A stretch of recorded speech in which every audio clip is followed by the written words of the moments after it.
telah mengenakan manusia baru yang terus-menerus diperbaharui untuk memperoleh pengetahuan yang benar menurut gambar Khaliknya. Bapak dan Mama perhatikan baik-baik, saya akan baca satu kali lagi Kolose pasal 3 ayat 10. Dan telah mengenakan manusia baru yang terus-menerus diperbaharui untuk memperoleh pengetahuan yang benar menurut gambar Khaliknya. Demikianlah bacaan firman Tuhan. Kita mengatakan bahwa berbahagia kita yang senantiasa membaca, merenungkan dan melakukan firman Tuhan hari lepas hari, maka dipastikan berkat-berkat Tuhan akan terus mengalir dalam setiap kehidupan kita. Karena 66 kitab, 39 perjanjian lama, 27 perjanjian baru menyatakan kesalahan kita, menegur kita dalam setiap perbuatan dan dipastikan menjadi kita dalam jalan kebenaran. Siapa yang memperhatikan firman, maka dipastikan akan mendapatkan sebuah kebaikan. Kata kita next. Tema kita pada pagi hari ini adalah dampak dibaharui Tuhan akan mengalami terobosan. Dampak dibaharui Tuhan akan mengalami terobosan. Hari ini sudah hari yang ke-23, saudaraku, di bulan April di tahun 2023 ini. Berarti kurang lebih 7 hari ke depan kita akan segera meninggalkan bulan ini. Berarti menandakan masa dan waktu kita begitu sangat singkat, begitu sangat cepat. Tuhan menginginkan kita agar berdampak, agar baik, agar benar, sehingga dipastikan kita mengalami sebuah terobosan-terobosan yang luar biasa berjalan bersama dengan Tuhan. Kita tidak stagnasi, tapi kita bangkit naik ke atas, kita next level. 4 bulan segera berlalu, berarti kurang lebih 8 bulan ke depan. Apa yang harus kita perbuat? Apa yang harus kita kerjakan? Next kita. Banyak orang Kristen atau umat percaya, saudaraku, belum mau diperbaharui Tuhan karena memegang sebuah pembenaran, bukan memegang sebuah kebenaran dalam berjalan bersama dengan Tuhan. Banyak yang hanya mau ada kehadiran Tuhan, sakit sembuh, miskin kaya, susah jadi sukses, pekerjaan maunya lancar terus, tidak mau sulit. Tetapi tanpa mau tahu apa tujuan kehadiran Tuhan. Maka Tuhan bilang bahwa hanya 2-3 orang saja berdoa, tapi dia sepakat, maka akan ada sebuah dampak yang luar biasa. Bahwa kita menjadi orang-orang percaya bukan menjadi batu sandungan, tapi kita berdampak dalam setiap kehidupan kita, sehingga Alkitab ini ada dalam diri kita. Pada saat Alkitab ada dalam diri kita, tanpa kita berkata-kata orang untuk bertobat, dia pasti akan mengikuti apa yang kita perbuat. Sehingga pada akhirnya kebanyakan orang Kristen tidak pernah mengalami sebuah terobosan dalam kehidupannya. Kok saya sakit terus ya? Nggak pernah sembuh-sembuh nih sakit. Habis sakit kaki, sakit tangan. Habis sakit tangan, sakit mata. Habis sakit mata, sakit telinga. Dan seluruh badan ini hampir sakit terus. Apalagi dalam keadaan dunia ini yang orang bilang semakin sukar dan sulit. Seluruh bahan pokok naik. Karena ya kami membuat kontrol bakso, daging sapi juga naik 140.000 per kilo. Tapi karena kami sekarang sudah langganan ya tetap masih bisa beli standar, karena pagi hari berangkat kita saya ke pasar itu kurang lebih jam 3:30 gitu. Nah, jadi belum terlalu ramai, jadi kita udah langganan naik. Dia bilang naik cuma 2 hari karena mau menjelang Lebaran. Tapi ya nggak tahu tiba-tiba naik atau tidak. Maka daripada itu, karena semakin sulit ini, semakin orang merosot dalam keimanan ini. Sehingga pada akhirnya dia bilang bahwa selalu sulit. Tapi bagaimana hari ini kita akan belajar supaya kita bisa mengalami sebuah terobosan dalam setiap kehidupan kita, saudara. Alkitab selalu mengingatkan kita, ya ini luar biasa. Dia mengajar kita, mengingatkan kita. Setiap pada saat kita dekat dengan dia, itu menjadi sosok yang luar biasa. Alkitab selalu mengingatkan kita bahwa tujuan Tuhan hadir dalam hidup kita adalah untuk memperbaharui kita agar serupa dengan siapa? Serupa dengan Yesus. Serupa dengan Allah kita yang luar biasa. Dia rela mati di atas kayu salib hanya untuk menebus dosa umat manusia, dosa kita semua. Yang menandakan bahwa tidak mungkin kita bisa membayar lunas dosa-dosa kita. Karena pasti sehari ini kita akan melakukan sebuah kesalahan. Entah cuma 1 kesalahan, entah 2 atau 3. Kalau kita kalikan, misalnya 3 saja, baru dia kali 30 hari sudah 90 kali. melakukan kesalahan. Dikalikan dengan 12 bulan, dikalikan dengan umur kita, saudara. Yang akhir bulan nanti saya genap berusia 44 tahun. Saya bilang sudah 44 tahun. Berarti kalau 6 tahun lagi baru 11 tahun apa? Tidak terasa, saudara. Sudah begitu cepat. Kalau anak yang pertama saya nanti menikah, berarti saya sudah punya cucu. Sekarang aja udah dipanggil opa dan oma. Karena ada berapa anak-anak orang yang sudah memiliki anak-anak ini. Supaya bahwa bahwa Tuhan memperbaharui kita agar kita serupa dengan Kristus. Maka daripada itu next kita pembaharuan Tuhan untuk mengalami terobosan pada orang yang percaya padanya dapat terjadi dengan ini. Ada 3 poin, saudara, supaya kita bisa mengalami sebuah terobosan yang luar biasa. Memang kalau terobosan masalah keuangan saya belum mengalami ya, belum mengalami yang signifikan yang luar biasa. Tetapi kalau pada saat bergerak bersama dengan Tuhan dalam pelayanan, ya itu saya akui bahwa Tuhan begitu hebat, membuat sampai sedemikian rupa. Dan yang saya tidak bisa apa-apa, ya bisa menjadi bisa. Yang tidak bisa berbicara, bisa berbicara. Yang tidak bisa berdoa, bisa berdoa. Yang dulu jangan baca Alkitab, bisa. Yang paling rajin, tapi selalu baca Alkitab. Ini ada sebuah terobosan yang luar biasa. Pada saat ada 2 hal yang kami lakukan, komitmen dan konsisten berjalan dengan Tuhan. Poin yang pertama, saudaraku, menjaga kekudusan jasmani dan rohani. Menjaga kekudusan jasmani dan rohani. 2 Korintus pasal 7 ayat pertama mengatakan, saudara-saudaraku yang terkasih, karena kita sekarang memiliki janji-janji itu, marilah kita menyucikan diri kita dari semua pencemaran jasmani dan rohani, dan dengan demikian menyempurnakan kekudusan kita dalam takut akan Allah. Ternyata poin pertama ini, saudaraku, adalah bagaimana kita menjaga kekudusan kita, bagaimana menjaga hidup kita, saudaraku, sehingga dipastikan pada saat Allah melihat hati kita, melihat hidup kita, ada sebuah kebenaran, ada sebuah pembaharuan, maka bagi Tuhan tidak ada yang mustahil, saudara. Dia sangat mudah. Karena Tuhan memberikan sebuah janji-janji yang luar biasa.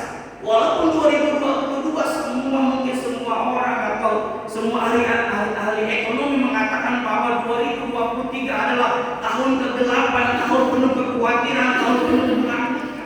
Tapi ternyata kalau kita perhatikan di jalan-jalan, orang yang bangun gedung bangun terus, bangun ruko terus. Orang-orang yang jual kuliner sekarang hampir setiap sisi itu ada yang jualan. Berarti perekonomian Indonesia ternyata semakin baik, apalagi di kota Kupang. Apalagi kota Kupang. Kita mesti punya multiplikasi di dalam setiap kehidupan kita, apalagi dalam hal kekudusan, baik jasmani kita maupun rohani kita. Inilah hal yang terutama yang harus kita lakukan, saudara. Sehingga pada saat rohani dan jasmani ini bisa kita lakukan, maka kita akan memiliki kualitas hati kita yang benar di hadapan Allah. Kita menjadi penyembah-penyembah yang benar. Kita tidak akan melihat ke kanan dan ke kiri. Pada saat ada penyembah, kita akan menyembah sungguh-sungguh kepada Tuhan. Pada saat kita memuji Tuhan, kita akan sungguh-sungguh memuji Tuhan, sehingga kita menikmati hadiratnya yang luar biasa. Pada saat kita bisa menikmati lawatan Tuhan ini, maka setiap beban dalam kehidupan kita akan dibebaskan oleh Tuhan. Kita semua memiliki sebuah pergumulan. Karena Ayub bilang bahwa pada saat masih kita menjadi seorang manusia, masih hidup dalam dunia ini, tidak akan pernah bebas yang namanya pergumulan. Pasti akan ada saja. Tapi bagaimana cara kita bisa meresponi supaya pergumulan itu Tuhan jawab? Ini dia poin yang kedua, saudara. Melakukan firman. Jadi kita bukan cuma sekedar yang kalau membaca, saya percaya hamba-hamba Tuhan di sini pasti akan rajin membaca. Kalau cuma 1-2 ayat atau 1-2 pasal, mungkin lebih, bisa 3, 4 sampai 5 pasal. Tetapi apakah kita merenungkan dan menggali firman itu luar biasa, dan terutama adalah kita melakukan firman tersebut. Nah, melakukannya ini yang sulit, saudara. Sehingga pada akhirnya, pada saat kita mau melakukan itu,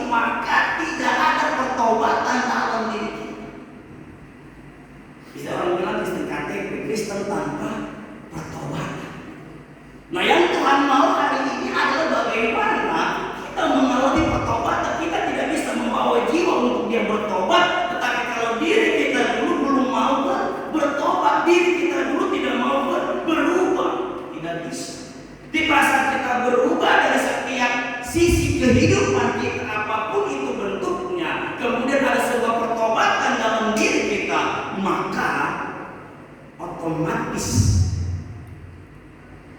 jiwa-jiwa yang akan datang itu dia ada sebuah pertumbuhan dalam pertobatan. Pada saat mereka sudah bertobat, dia dipastikan akan memberikan yang terbaik. Karena dia sudah mengalami bagaimana bisa berjumpa dengan Tuhan, mengalami bagaimana bisa menikmati lawatan Tuhan yang luar biasa. 2 Yohanes pasal 1 ayat 9 berkata, setiap orang yang tidak tinggal dalam ajaran Kristus, tetapi yang melangkah keluar dari situ tidak memiliki Allah, tetapi barang siapa tinggal dalam ajaran itu, yang memiliki Bapa maupun Anak ini. Pada saat Kolose pasal 2 ayat 6 juga dia berkata bahwa pada saat kita bisa tinggal dalam Dia, Yesus juga tinggal dalam kita, maka sesuatu itu akan terjadi. Tidak ada lagi kegagalan dalam diri kita sekarang. Karena yang membuat kegagalan itu bukan Tuhan. Makanya Ayub dalam pasalnya ke-42 mengatakan bahwa kegagalan ini bukan datang dari Tuhan. Padahal Ayub di pasal 10 dia sudah dia sudah kecewa, dia sudah berkeluh kesah, dia sudah marah dengan Tuhan. Ternyata Ayub juga ada kekecewaan juga. Ternyata Ayub juga dia memiliki kejengkelan juga dengan Tuhan, bahwa segala sesuatu yang dia perbuat tidak benar di hadapan Allah sampai dia menderita sedemikian rupa. Jadi kalau kita baca dalam Ayub pasal 10 itu, wah itu luar biasa saudara. Sampai-sampai dia juga dia tidak mau mengalami hidup lagi. Nah, yang pertama itu bisa dikatakan kalau kita gali itu ya sama seperti ya sudah saya mati aja deh. Anda sudah tidak mampu lagi. Tapi pada saat kita melakukan firman, kita dekat dengan firman, kita dekat dengan Bapa, kita dekat dengan Tuhan, maka akan terjadi sebuah pertobatan yang total. Jadi terjadi itu tidak hanya kepada perempuan Samaria saja. Sampai Tuhan tahu bahwa dia punya suami bukan cuma 1 atau 2, melainkan 5. Sehingga dia menjadi sosok misi penginjilan yang pertama yaitu orang itu wanita Samaria. Demikian juga dengan kita saudara pada pagi hari ini. Tuhan menginginkan kita menjadi orang-orang yang bertobat, yang berubah secara totalitas.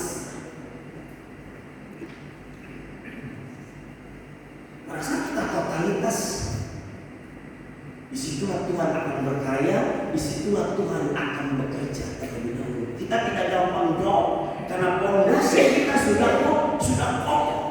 Apapun bentuk gangguan, bentuk pergumulan yang kita alami, Tuhan akan memberikan kekuatan dalam diri kita. Itu yang luar biasa.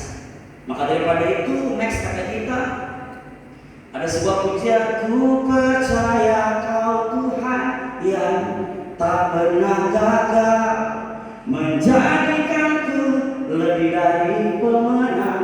Ku percaya Kau Tuhan yang tak pernah lalai, menepati janji-janjinya. Tuhan akan menepati janji-janjinya saudara. Di salah satu persekutuan doa ada seorang wanita, dia pulang dari Kalimantan saudaraku. 1 tahun dia menderita perutnya besar. Disangka orang dia hamil. Disangka dia hamil, tapi ternyata dia bukan hamil. Nah, dia belum menikah. Kemudian setelah diperiksa, ternyata dia menderita sebuah dianggapnya atau diagnosanya kanker. Tumor. Kemudian dia berdoa sampai berdoa nggak bisa, sampai ya akhirnya dia ke hal-hal yang lain nggak bisa juga. Cuman akhirnya dia datang ke salah satu persekutuan doa, kemudian didoakan, dan pada akhirnya seharusnya dia dioperasi itu sekitar bulan 4 atau bulan 5 baru operasi, tapi ternyata Tuhan jawab cepat saudara. Di bulan yang ketiga di tanggal 15 itu dia segera dioperasi, kemudian dia oleh salah seorang dokter, dan kami kenal juga dengan dokter tersebut karena kami pernah bekerja sama. Setelah itu dioperasi, seharusnya cairan itu dia sedot, tapi ternyata sebelum disedot cairan itu sudah mengalir terlebih dahulu, sudah keluar itu cairan. Kemudian dioperasi, kemudian diangkat. Ternyata pada akhirnya bukan kanker rahim, sehingga akhirnya tidak jadi diangkat. Hanya sekedar kista saja. Kista diangkat, dilihat lagi itu kistanya apakah dia jinak atau ganas begitu. Setelah dia berdoa kembali, ternyata luar biasa. Ternyata itu kista itu atau daging tersebut dia tidak ganas. Sehingga dia sekarang kayak anak SMP gitu. Dulu itu kayak sudah kayak orang tua, tapi ini kayak sekarang kecil gitu. Udah kayak masih anak-anak kelihatan. Ini luar biasa. Pas saya melihat kajian itu, saya bilang, wah, Tuhan terlalu luar biasa. Pada saat kita adakan bahwa kegagalan itu bukan datang dari Tuhan. Terkadang kalau kita gagal, kita itu langsung Tuhan, saya udah rajin, tapi masih mengalami apa sedemikian rupa Tuhan. Jadi apa yang harus diperbuat ternyata bukan dari Tuhan, dari kita kadang-kadang yang tidak mau merespon apa yang Tuhan mau harus kita kerjakan. Yang ketiga, mau hidupnya dipimpin Roh Kudus. Ya, hari-hari ini menjelang hari pencurahan Roh Kudus, kita percaya bahwa penampakan Tuhan membawa kita untuk terus dekat kepada Tuhan. Sehingga kita mesti menjaga jam-jam doa kita. Pada saat kita menjaga jam-jam doa kita, saudara, disitulah Tuhan akan berkarya. Disitulah Tuhan akan banyak berbicara kepada kita. Apalagi kita mengalami sebuah kepekaan yang luar biasa, saudara. Karena menjelang berangkat puasa waktu ini, kita sudah memiliki kuasa yang luar biasa. Kita dipakai masing-masing oleh Tuhan. Tapi bagaimana sekarang kita lebih bekerja lagi, kita lebih berkarya lagi, kita lebih berpindah lagi yang luar biasa, berjalan bersama dengan Tuhan. Maka Roma pasal 8 ayat 14 berkata, semua orang